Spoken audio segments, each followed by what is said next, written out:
Friends, with lot of effort we earn our money, then with further effort we save our money, and then whatever is saved we then invest our money.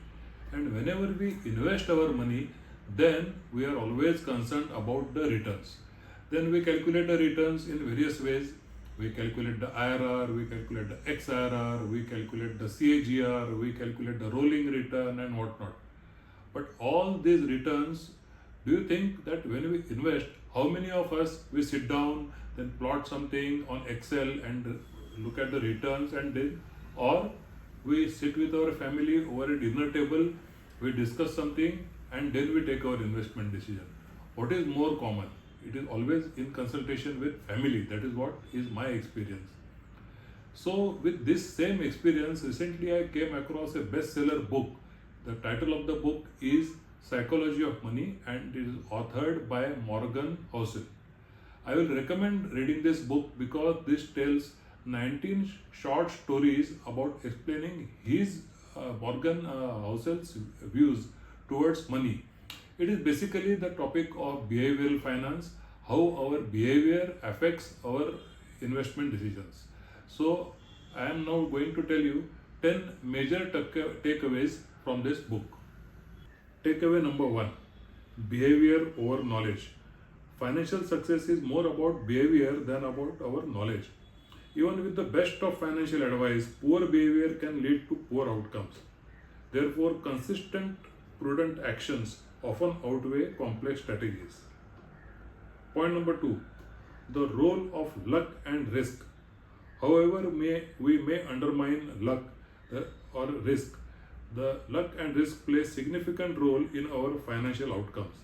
Understanding that success is solely not due to any skill or hard work, and that failure isn't always due to lack of effort, can lead us to more realistic expectations, and also more we can adapt at facing the situation. Takeaway number 3: the power of compounding. We do hear so many things about the power of compounding, particularly when the mutual fund advertisements are coming. But we should really understand what is the power of compounding and the importance of small but consistent investment, which finally create wealth over a long period of time. Patience and time are crucial for working out this magic of compounding. Takeaway number 4: the importance of savings. Building of the wealth is more about saving money than earning a very high income. We have to consistently live below our total income. That is, in today's words, we can say it is a minimalistic lifestyle, so that your financial health improves. Takeaway number 5: long term thinking. Financial decisions should be made with a long term perspective. We are normally always thinking short term thinking, and then take a risky decision, then miss opportunities, and in the bargain we make a loss.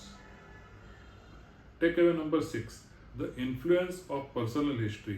We are always struck by the previous history of and experience of what has happened in our life.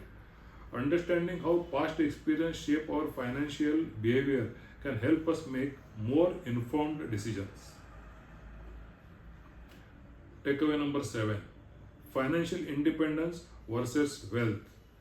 Being wealthy is not necessary that person is financially independent.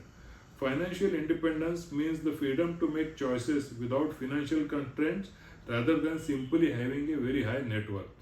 So that point is, I will underline this point, very important, and you should focus on this while reading the book about financial independence. Takeaway number 8: emotional control. We must have control over our emotions, because fear and greed are two major emotions that play a very crucial role in our investment life. Takeaway number 9: understanding and managing expectations. Our expectation of returns from our investment have to be realistic and not something out of the normal returns that is expected from the product. That will help us to make more balanced decisions and avoid disappointment. And lastly, but the most important point, number 10, is the value of contentment. Contentment with what to have rather than constantly striving for more kills your happiness and financial satisfaction. That is why we must be happy. We must set a goal how much return we will be happy, and after that return one should be happy with whatever you have got. Friends, this has been a book review purely with the intention that my friends, my colleagues, my customers, my YouTube friends who are watching this video, they should benefit in their financial life by reading this book. That is why this is purely a book review. This is not a paid review. What I am doing is, what I am requesting you rather, that you can buy this book from the nearest bookstore and read it, or if you want it home delivered, in my video description I am giving a link to Amazon where this book is available, so you can get it home delivered. If you want, you can buy from your bookseller nearest to your home, but do buy this book, read this, and bring financial independence in your life. May your life be happy with your finances. Happy reading.